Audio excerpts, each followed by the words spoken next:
नमस्कार दोस्तों, मेरा नाम रानू शर्मा है और मैं NIA नंबर 1 इंस्टीट्यूट की हिंदी की फैकल्टी हूँ। हम पढ़ रहे हैं हिंदी।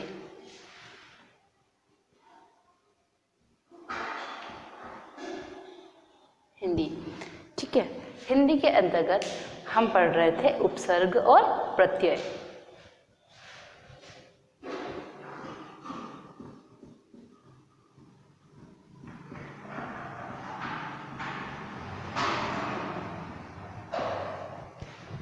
उपसर्ग और प्रत्यय के अंतर्गत हमने शब्द किसे कहते हैं, शब्द रचना, शब्द के भेद, उपसर्ग का सामान्य परिचय पढ़ चुके थे। ठीक है, अब हम पढ़ रहे हैं उपसर्ग के प्रकार। उपसर्ग के प्रकार जैसा कि हम पढ़ चुके हैं, उपसर्ग के 5 प्रकार होते हैं। कितने प्रकार होते हैं? 5 प्रकार होते हैं, जिसमें से पहला प्रकार होता है संस्कृत के उपसर्ग। संस्कृत के उपसर्ग, संस्कृत के उपसर्ग जिनकी संख्या होती है 22। कितनी संख्या होती है? 22, और वो हम पढ़ चुके हैं। इसका हम दूसरा प्रकार पढ़ रहे थे हिंदी के उपसर्ग। ठीक है, हिंदी के उपसर्ग।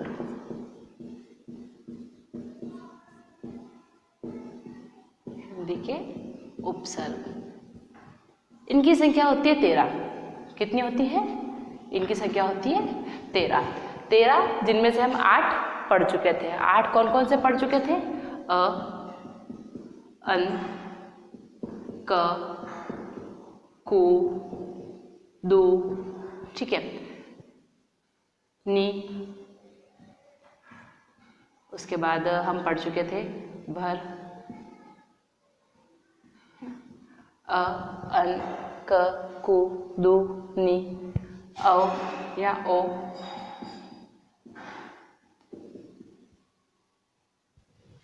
ठीक है, तो ये हम पढ़ चुके थे। कौन कौन से पढ़ चुके थे? अ, ठीक है, अन, क, कु, दु, नी, औ, औ और भर। ठीक है, अब हम नौवा देखते हैं। इसका नौवा प्रकार देखते हैं हम। कौन सा? सु। नौवा उपसर्ग शब्द क्या होता है? सु। सु का अर्थ होता है अच्छा। क्या होता है? सु का अर्थ होता है अच्छा। ठीक है, अब सु उपसर्ग का प्रयोग करके कौन कौन से शब्द बनते हैं वो देख लेते हैं। सुजान, सुडोल, सुफल, सुजल। ठीक है, सुअवसर। ठीक है, ये जितने भी शब्द हैं, सुजान, सुडोल, सुफल, सुजल, सुअवसर, ये सब क्या है? हमारे सु उपसर्ग से बने हुए शब्द। मतलब इनमें सु उपसर्ग को एक मुख्य शब्द के साथ जोड़कर एक यौगिक शब्द बनाया गया है। ठीक है, इसका 10वां प्रकार देखते हैं, अध। 10वां उपसर्ग शब्द क्या है? अध। ये 9वां है हमारा, ये 10वां। अध। अध का अर्थ होता है आधा। नाम से पता चल रहा है, अध। अध का अर्थ होता है आधा। ठीक है, अध उपसर्ग के साथ हम कौन कौन से शब्द बनाते हैं देख लीजिए। जैसे अधपका, अधकचरा, अधकचा,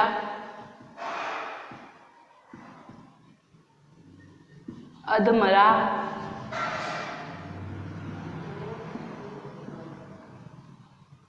अधभरा आदि। ठीक है, देखिए, अधपका, अधकचरा, अधकच्चा, अधमरा और अधभरा, ये जितने भी शब्द हैं, इसमें हमने हिंदी के अध उपसर्ग का प्रयोग किया है और अध उपसर्ग को मुख्य शब्द के साथ मिलाकर एक यौगिक शब्द का निर्माण किया है। क्लियर? तो ये हमारा था उपसर्ग के प्रकार के दूसरे प्रकार हिंदी के उपसर्ग का 10वां उपसर्ग शब्द। ठीक है, इसका अब हम 11वां देखते हैं।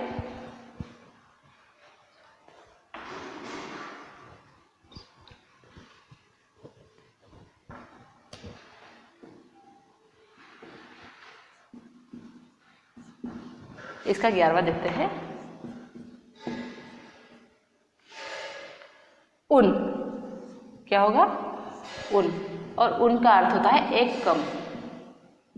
ठीक है, जहां भी एक कम जैसी संभावना होगी वहां पे उन उपसर्ग का प्रयोग किया जाता है।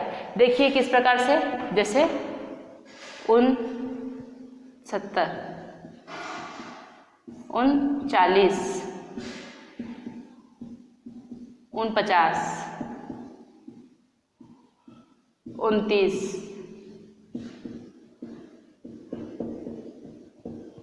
ठीक है। तो देखिए 69, 39, 49, 29 ये सब क्या है? एक कम वाली भावना देते हैं। ठीक है, और इन सब के साथ क्या जुड़ा हुआ है?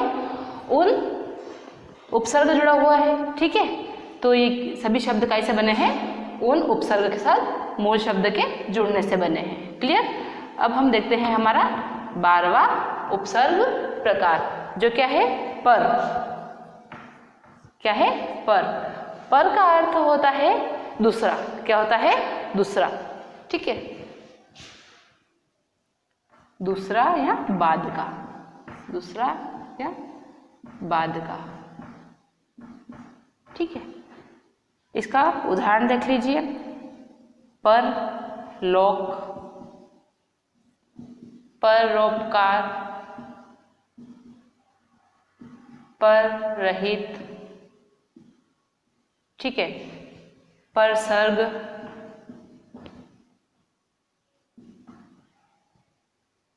है ना? पर लोक, पर रोपकार, पर रहित और पर सर्ग। देखिए लोक और पर का अर्थ होता है दूसरा, तो लोक के साथ पर जुड़ गया मतलब दूसरा लोक, परलोक। ठीक है, इस प्रकार पर का अर्थ क्या होता है? दूसरा या बाद का। और ये जो पर है ये सभी शब्द पर उपसर्ग के साथ बने हैं और इनका मुख्य शब्द क्या है? लोक, उपकार, रहित, सर्ग। ये क्या है? सब इनके मुख्य शब्द है और मुख्य शब्द के साथ उपसर्ग को मिला के यौगिक शब्द बनाए गए हैं। ठीक है, क्लियर? इसका हिंदी के उपसर्ग का आखिरी प्रकार। ठीक है, दिख रहा है? ठीक है, हिंदी के उपसर्ग का आखिरी उपसर्ग शब्द वो है बिन। क्या है? बिन। बिन का अर्थ होता है बिना। नाम से पता चल रहा है कि बिन का अर्थ क्या होता है? बिना। बिना या निषेध। ठीक है, क्लियर? बिना या निषेध। अब इस बिन उपसर्ग के साथ हम कौन कौन से शब्द बना सकते हैं वो देखिए। देखिए बिन ब्याहा यानी बिना ब्याहा, बिन बादल। ठीक है, बिन पाए, बिन पाए या फिर बिन जाने।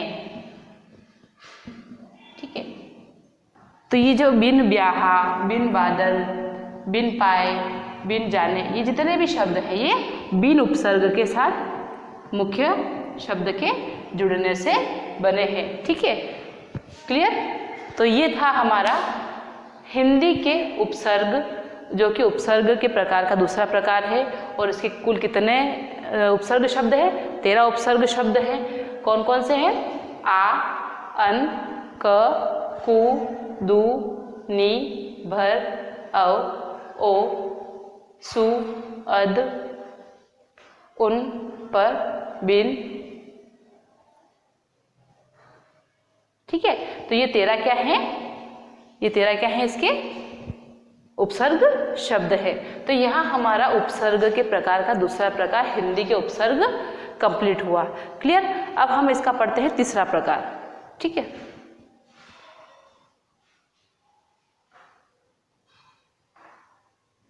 तीसरा प्रकार है हमारा उर्दू के उपसर्ग, उर्दू, अरबी, फारसी के उपसर्ग। ठीक है।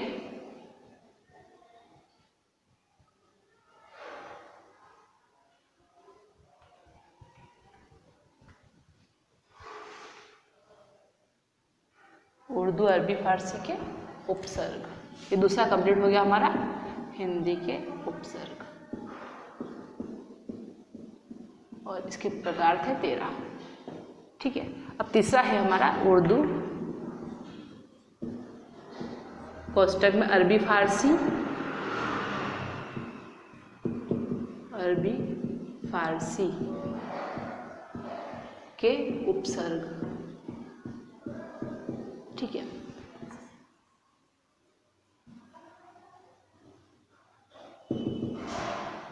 उर्दू, अरबी, फारसी के उपसर्ग वे उपसर्ग है जो उर्दू भाषा, अरबी भाषा और फारसी भाषा में प्रयोग किए जाते हैं। ठीक है।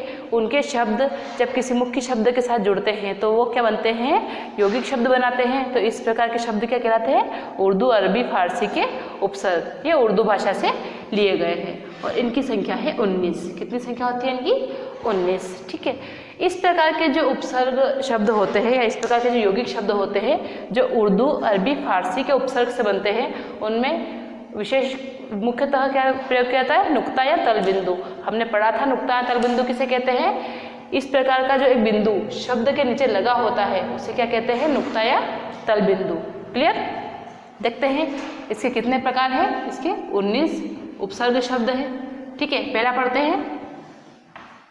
पहला है अल। पहला क्या है, अल। अल का अर्थ होता है निश्चित। क्या होता है, निश्चित। ठीक है। अल का अर्थ क्या होता है, निश्चित। इसके किस प्रकार से शब्द बनते हैं, इसके जितने भी शब्द बनेंगे वो उर्दू शब्द बनेंगे। कौन से शब्द बनेंगे, उर्दू शब्द बनेंगे। देख लीजिए किस प्रकार से। अलबत्ता, अलगरज,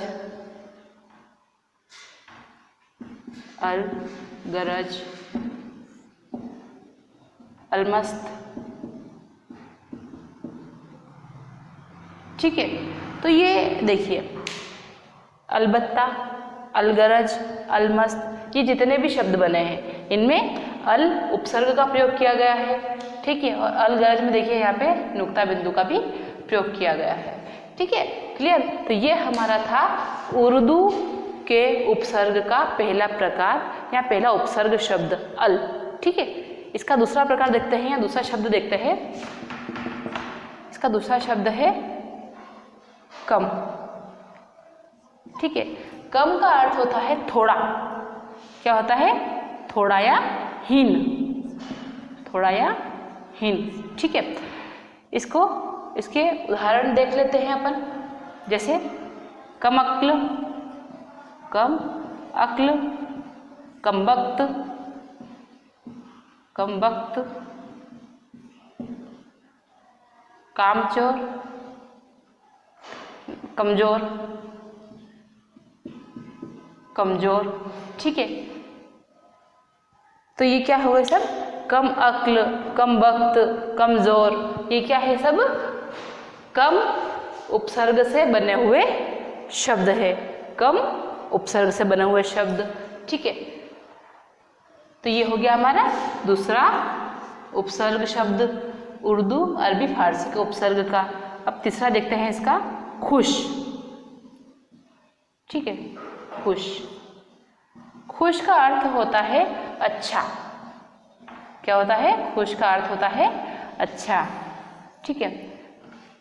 इसके उदाहरण देख लेते हैं। जैसे खुश नसीब यानी कि अच्छा नसीब। खुश नसीब यानी कि अच्छा नसीब। खुशखबरी यानी कि अच्छी खबर। ठीक है। खुशखबरी। उसके बाद खुशहाल, खुशहाल, ठीक है। उसके बाद खुशबू, है ना। तो ये जितने भी शब्द हैं जो कि खुश प्रत्यय के साथ बने हैं, ठीक है, ये जितने भी शब्द हैं, खुश नसीब, खुशखबरी, खुशहाल, खुशबू, ये काय के साथ बने हैं? खुश उपसर्ग के साथ बने हैं। क्लियर। तो ये हमने 3 अल, कम, खुश, कौन कौन से?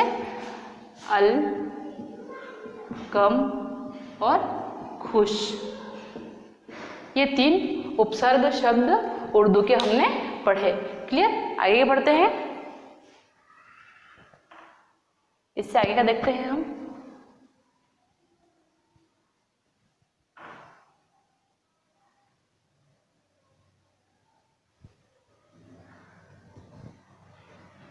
गैर, ठीक है। चौथा शब्द क्या है हमारा? गैर। गैर का अर्थ होता है निषेध। क्या अर्थ होता है? निषेध, ठीक है। गैर का अर्थ क्या होता है? निषेध। देखिए, अभी तक हम 3 पढ़ चुके हैं, ये हमारा चौथा है, और गैर का अर्थ होता है निषेध। अब इसके प्रयोग से कौन कौन से शब्द बनते हैं वो देखिए। जैसे गैर कानूनी, गैर कानूनी, गैर हाजिरी, गैर हाजिरी, गैर मुल्क, गैर मुल्क, गैर जिम्मेदार, मुल्क, मुल्क, जिम्मेदार, ठीक है। तो ये देखिए, गैर कानूनी, गैर हाजिरी, गैर मुल्क, गैर जिम्मेदार, ये जितने भी शब्द हैं सब कैसे बने हैं? गैर उपसर्ग से बने हैं, ठीक है। और ये जितने भी शब्द हैं क्या है? उर्दू के शब्द हैं। उर्दू, अरबी, फारसी हमारी हिंदी भाषा में इस प्रकार मिक्स हो चुकी है कि हमें भी नहीं पता चलता है कि कौन सा शब्द उर्दू का होता है, ठीक है।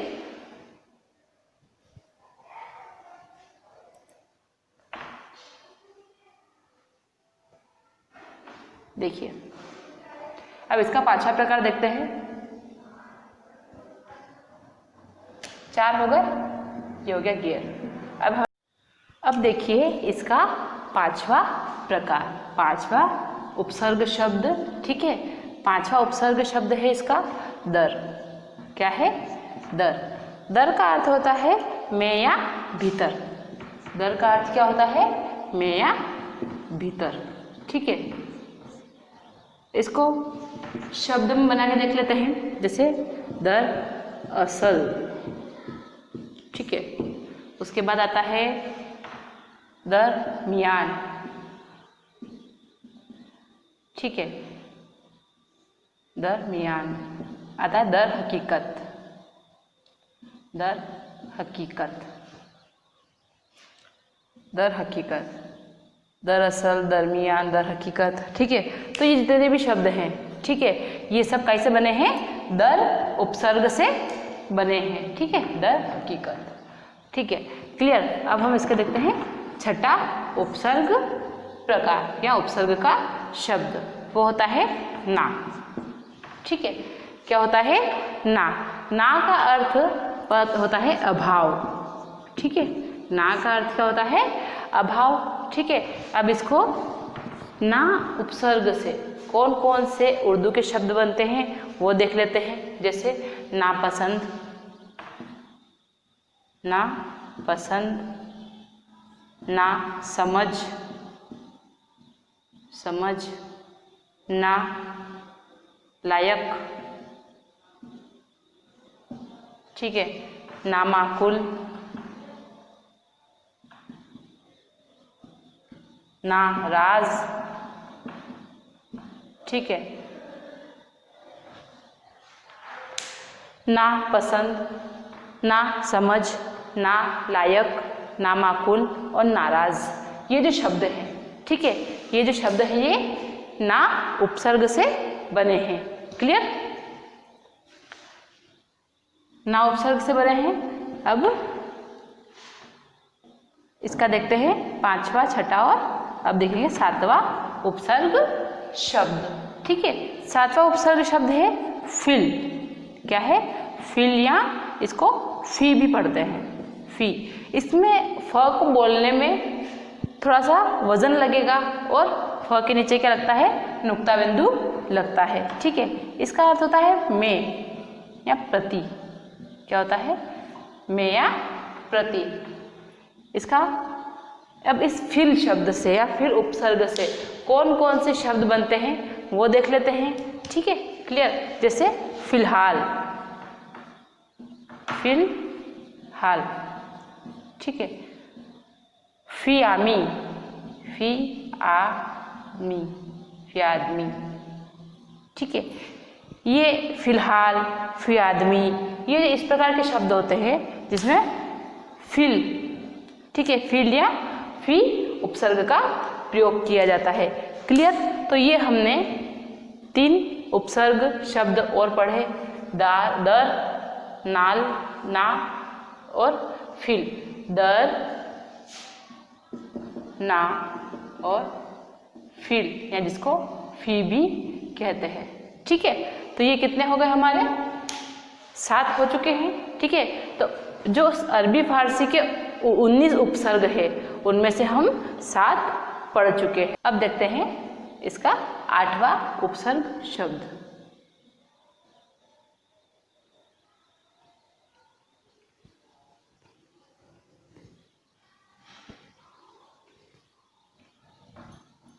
आठवां उपसर्ग शब्द, 8वां उपसर्ग शब्द है ब।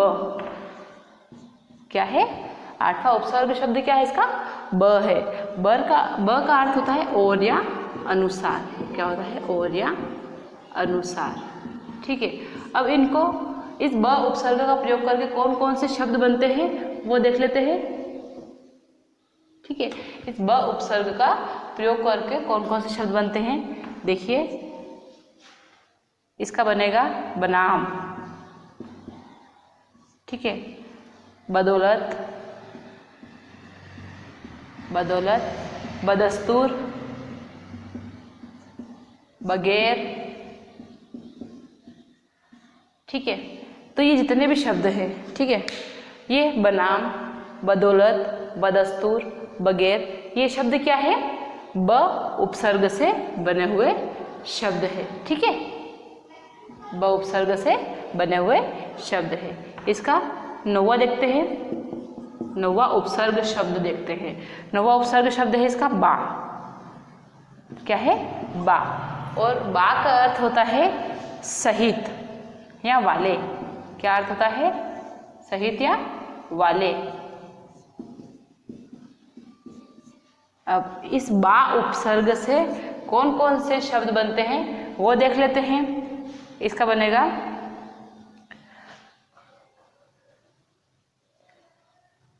बाकायदा, बाइज्जत, बाअदब, बारसूख,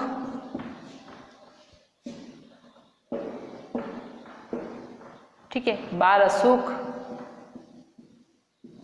बामुलाइजा, मुलाइजा।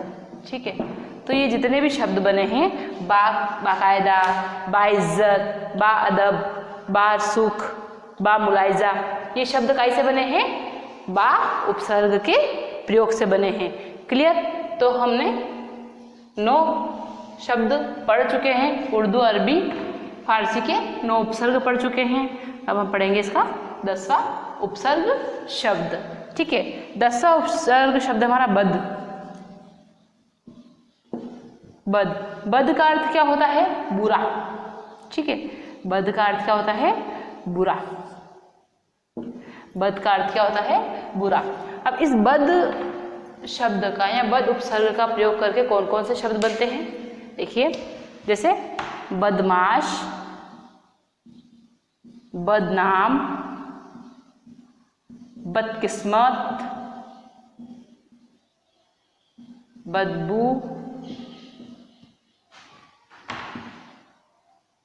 बदबू, ठीक है। तो बदमाश, बदनाम, बदकिस्मत, बदबू, ये जितने भी शब्द हैं ये कैसे बने हैं? बद उपसर्ग के प्रयोग से, ठीक है।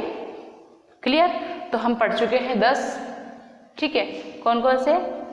ब, बा और बद, ठीक है।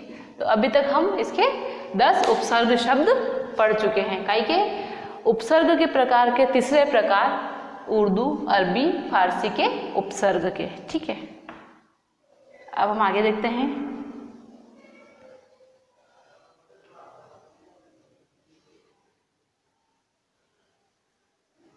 इसका 11वां, ठीक है। इसका 11वां देखते हैं। इसका 11वां होगा बर। क्या होगा? बर, ठीक है। बर का अर्थ होता है ऊपर, पर या बाहर, ठीक है। क्या होता है अर्थ बर का? ऊपर, पर या बाहर, ठीक है। अब इस बर उपसर्ग का प्रयोग करके, इस बर उपसर्ग का प्रयोग करके कितने शब्द बनाए जा सकते हैं? देखिए, जैसे बर्दाश्त, बर्दाश्त, बर्दाश्त करना, ठीक है। बर्दाश्त, बर्खास्त, बर्खास्त, ठीक है ना। तो बर्दाश्त, बर्खास्त, इस प्रकार के जो शब्द होते हैं उनमें काई का प्रयोग किया जाता है? बर उपसर्ग का प्रयोग किया जाता है, ठीक है। क्लियर? तो ये हमारा था 11वां उपसर्ग शब्द। आइए 12वां देखते हैं। इसका 12वां है बे। क्या है? बे। बे शब्द हमारा उर्दू फारसी का एक उपसर्ग है, ठीक है। इसका अर्थ होता है बिना। बे शब्द से बहुत सारे शब्द बनते हैं, जैसे देखिए बेईमानी, बेइज्जती, ईमानी, बेइज्जती, उसके बाद बेचारा, बेवकूफ, ठीक है, बेवकूफ। ये जितने भी शब्द हैं, बेईमानी, बेइज्जती, बेचारा, बेवकूफ, इन शब्द में क्या किया गया है? बे उपसर्ग का प्रयोग किया गया है। क्लियर? तो ये हमने पढ़ा हमारा कौन सा? 12वां उपसर्ग शब्द, उर्दू, अरबी, फारसी के उपसर्ग का 12वां उपसर्ग शब्द। आइए इसका 13वां देखते हैं। 13वां है बिल। क्या है? बिल। बिल का अर्थ होता है के साथ। क्या होता है? बिल का अर्थ होता है के साथ। बिल हमारा 13वां उपसर्ग शब्द है। बिल का अर्थ होता है के साथ। अब बिल शब्द का प्रयोग करके या बिल उपसर्ग का प्रयोग करके कौन कौन से शब्द बनते हैं देख लीजिए। बिलाखिर, बिलाखिर, ठीक है। बिल्कुल, बिल, बिलवजह, ठीक है। तो ये जितने भी शब्द हैं, बिलाखिर, बिल्कुल, बिलवजह, ठीक है। तो ये सब कैसे बने हैं? बिल उपसर्ग के प्रयोग से बने हैं, ठीक है। क्लियर? तो ये था हमारा 13वां उपसर्ग शब्द, है ना। तो अभी तक हम इसके 13 उपसर्ग शब्द पढ़ चुके हैं, ठीक है। अब हम इसका पढ़ेंगे 14वां उपसर्ग शब्द।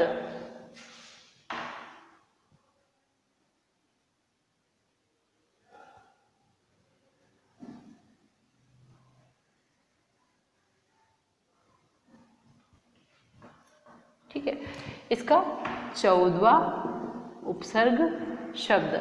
14वां उपसर्ग शब्द होगा बिला। क्या होगा? बिला, ठीक है, बिला। बिला का अर्थ होता है बिना। क्या अर्थ होता है? बिना। ठीक है, बिला का अर्थ क्या होता है? बिना। इस बिला उपसर्ग का प्रयोग करके कौन कौन से शब्द बनाए जा सकते हैं? देखिए, बिला वजह, बिला शक,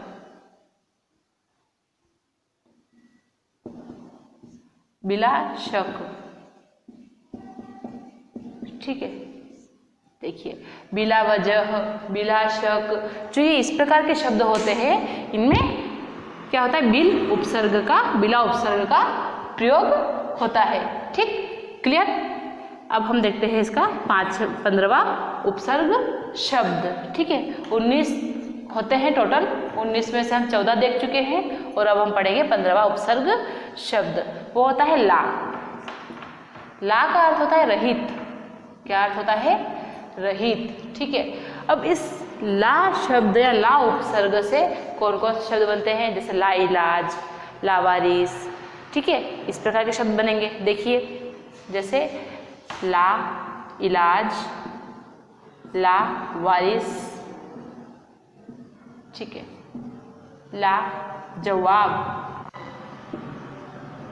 ठीक है, तो ये इस प्रकार के शब्द होते हैं, ला इलाज, लावारिस, ला जवाब, है ना।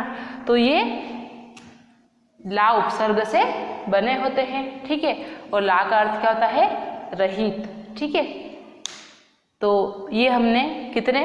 19 में से 15। ठीक है, कितने? 19 में से 15 उपसर्ग शब्द उर्दू, अरबी, फारसी के पढ़ लिए। ठीक है, अब हमारे बचे 4। तो आज हमने क्या पढ़ा? हमने उपसर्ग के प्रकार का दूसरा प्रकार, हिंदी के उपसर्ग के जो बाकी के 5 उपसर्ग शब्द थे वो कंप्लीट किए। ठीक है, और तीसरा प्रकार उर्दू, अरबी, फारसी के जो उपसर्ग हैं, ठीक है, उनके 19 प्रकारों में से हमने 15 प्रकार या 15 उपसर्ग शब्द पढ़े। ठीक है, अब वो 15 उपसर्ग शब्द कौन से थे? देख लीजिए, अल, कम, खुश, गैर, दर, ना, फिल, फी, ब, बा, बद, बर, बे, बिल, बिला और ला। ठीक है, तो ये हमने 15 उपसर्ग शब्द पढ़े। हम कल पढ़ेंगे बाकी के 4 उपसर्ग जो उर्दू, अरबी, फारसी के उपसर्ग होंगे, और उसके बाद हम पढ़ेंगे अंग्रेजी के उपसर्ग। ठीक है, जो कि हमारे उपसर्ग के प्रकार का चौथा प्रकार है। क्लियर? आज के लिए इतना ही। अगर आपको वीडियो पसंद आया हो तो लाइक करें, शेयर करें, कमेंट करें और सब्सक्राइब करना ना भूलें। धन्यवाद।